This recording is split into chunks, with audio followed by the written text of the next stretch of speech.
Hello అందరికీ. ఇలాంటి బూరెలు ఎప్పుడైనా తిన్నారా? తినకపోతే ఖచ్చితంగా ట్రై చేయండి. చాలా హెల్తీ గూడా. ఇదొచ్చేసి కొబ్బరి, బెల్లంతో చేసిన బూరెలండి. చాలా టేస్టీగా ఉంటాయి. అలాగే చాలా సింపుల్‌గా గూడా చేసుకోవచ్చు. ఫస్ట్ అయితే బెల్లంని పొడి పొడిగా చేసేసుకోవాలి. బెల్లం పౌడర్‌నైనా తీసుకోవచ్చు. నేను గడ్డని తీసుకొని ఈ విధంగా పొడిగా చేసుకున్నాను. కొంచెం లావుగా ఉన్నా ఏమి ఇబ్బంది లేదు. వాటర్‌లో వేస్తాం గదా! కరిగిపోతాయి. తర్వాత గ్యాస్ పైన ఒక గోలం పెట్టేసి గోలంలో బెల్లం, వాటర్ వేసేసుకోవాలి. ఇది మొత్తం బాగా కరిగిపోవాలండి వాటర్‌లో. మనకి ఒక కప్పు బెల్లానికి ఒక 2 గ్లాస్ వాటర్ ఏస్తే సరిపోతుంది. కొలత అయితే అసలు అవసరం లేదు. పాకం పట్టేటప్పుడు అర్థమైపోతది. ఈ విధంగా మొత్తం కరిగిపోయిన తర్వాత దీన్ని ఫిల్టర్ చేసుకోవాలి. మనం వడగట్టుకోకుంటే బెల్లంలో ఎన్నో ఉంటాయి. అవన్నీ రాళ్ళు అవన్నీ వస్తాయి నోట్లోకి. కాబట్టి ఖచ్చితంగా వడగట్టుకోవాలి. బెల్లమంతా వాటర్‌లో బాగా కరిగిపోయిన తర్వాత, చల్లారిన తర్వాత వడగట్టుకుంటున్నానండి. ఈ విధంగా వడగొట్టిన తర్వాత గోలాన్ని బాగా క్లీన్ చేసేసుకొని మళ్ళీ గ్యాస్ పైన పెట్టి ఈ వాటర్‌ని గోలంలో వేసేసుకొని మొత్తం పాకం వచ్చేంత వరకు కొంచెం మనం ఇట్లా పట్టుకుంటే బంకలాగా వస్తది. అంత పాకం వచ్చేంత వరకు బాగా తిప్పుకుంటూ ఉండాలి లో ఫ్లేమ్‌లో. దీన్ని గ్యాస్ పైన పెట్టేసి నెక్స్ట్ ఇది చేసుకుంటున్నా. కొబ్బరిని తీసుకున్నానండి. కొంచెం ముదురుగా ఉంటది కదా! ఆ కొబ్బరినైతే తీసుకొని దీనికి పైపైన బ్లాక్‌గా ఉంటది కదా! దాన్ని కొంచెం అయితే తీసేసుకుంటున్నా. తర్వాత చిన్న చిన్న పీసెస్ అయితే చేసుకున్నాను. మొత్తం తీయాల్సిన అవసరం లేదు. నల్లగా ఉండేదంతా కొంచెం లైట్‌గా వచ్చినంత వరకు తీసుకుంటే చాలు. ఈ విధంగా పైపైన మొత్తం తీసేసి మిక్సీ జార్‌లో వేసి మొత్తం ఒక పౌడర్‌లాగా చేసుకున్నానండి. నీట్‌గా వాష్ చేసుకోవాలి. ఎందుకంటే మనం కట్ చేసినప్పుడు అందుకు పీసెస్ వస్తా ఉంటాయి గదా! అందుకోసం వాష్ చేసిన తర్వాత ఇలా పొడిలాగా చేసుకోవాలి. తర్వాత ఇది చూడండి పాకంలాగా వచ్చిందా లేదా అని ఒకసారి చెక్ చేసుకోండి. తర్వాత ఈ బెల్లం వాటర్‌లోనే కొంచెం యాలకుల పొడి, కొంచెం నెయ్యి వేసుకోవాలి. మనం ఇలా కొంచెం ఫింగర్స్‌తో పట్టుకున్నప్పుడు మనకి బాగా ఇట్లా ఒక లేయర్ లాగా వచ్చిందంటే ఆఫ్ చేసుకోవచ్చు. యాలకల్ని కొంచెం పౌడర్ లాగా చేసుకొని వేసుకోవచ్చండి. లేకపోతే కూడా ఇలాగైనా వేసుకోవచ్చు దంచుకొని. తర్వాత 2 టేబుల్ స్పూన్ నెయ్యి కూడా వేసుకున్నాను నేను. నెయ్యి వేస్తే ఫ్లేవర్ బావుంటది స్మెల్లు. చూడండి ఇప్పుడు బంకలాగా వస్తా ఉంది కదా! ఇప్పుడు రెడీ అయిపోయినట్లే. ఇప్పుడు పొడి చేసి పెట్టుకున్న కొబ్బరినైతే ఇందులో వేస్తున్నాను. వేసి కొంచెం లో ఫ్లేమ్‌లోనే మొత్తం తిప్పుకొని, మొత్తం ఈ పాకమంతా చిక్కబడి గోలానికి అంటుకోకుండా సెపరేట్ అవుతది. అంతవరకు ఉంచుకోవాలి లో ఫ్లేమ్‌లోనే.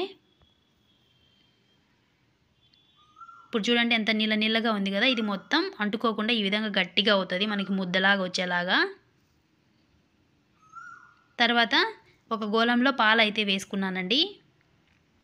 కొంతమందికి డేట్లు సరిగా రావు గదా అమ్మాయిలకి. వాళ్ళకైతే ఇది చాలా మంచిగా ఉపయోగపడుతది. తప్పకుండా తినండి. అలాగే బ్లడ్ తక్కువ ఉంటది కదా! వాళ్ళకి కూడా బాగా ఉపయోగపడుతుందండి. తర్వాత వచ్చేసి బొంబాయి రవ్వ తీసుకున్నాను. పాలు బాగా వేడైన తర్వాత లో ఫ్లేమ్‌లో పెట్టి బొంబాయి రవ్వని కొంచెం కొంచెంగా వేసుకోవాలి ఇందులో. ఎందుకంటే గడ్డలు కట్టేస్తదండి.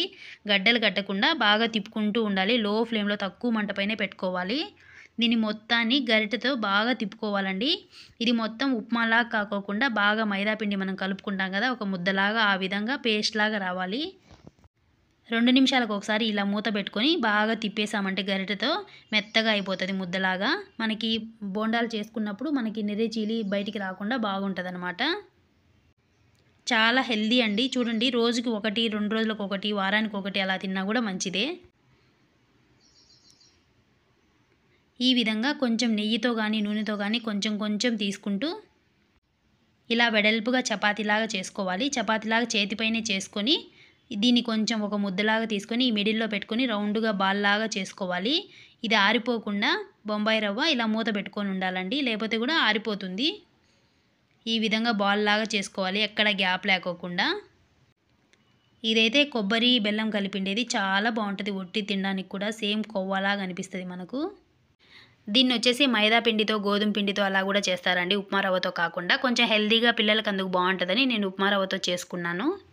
ఈ విధంగా అన్నిటిని బాల్స్‌ని చేసి పెట్టుకోవాలి. ఒకసారి మనం ఆయిల్‌లో ఎన్ని వేస్తామో అన్ని చేసి పెట్టుకుంటే సరిపోతుంది. ఆరిపోకుండా బాగొస్తాయన్నమాట.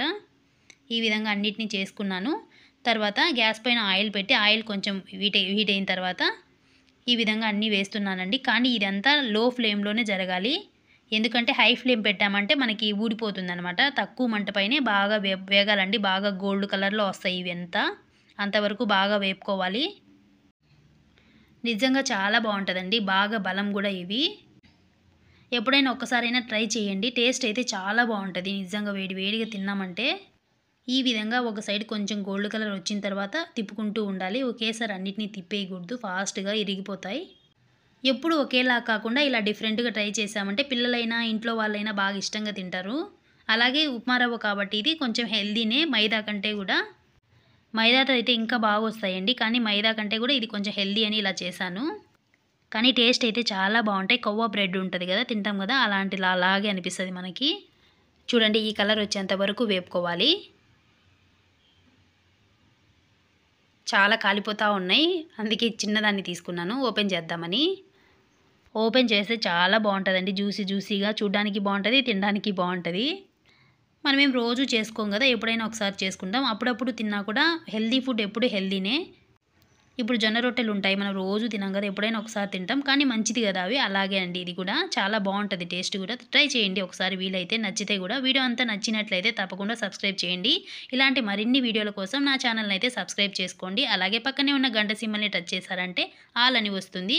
అక్కడ క్లిక్ చేశారంటే నేను పెట్టే ప్రతి వీడియో మీకైతే ఒక నోటిఫికేషన్ వస్తుంది. టేస్ట్ అయితే సూపర్ వచ్చింది. ట్రై చేయండి ప్రతి ఒక్కరు. Thank you. బాయ్.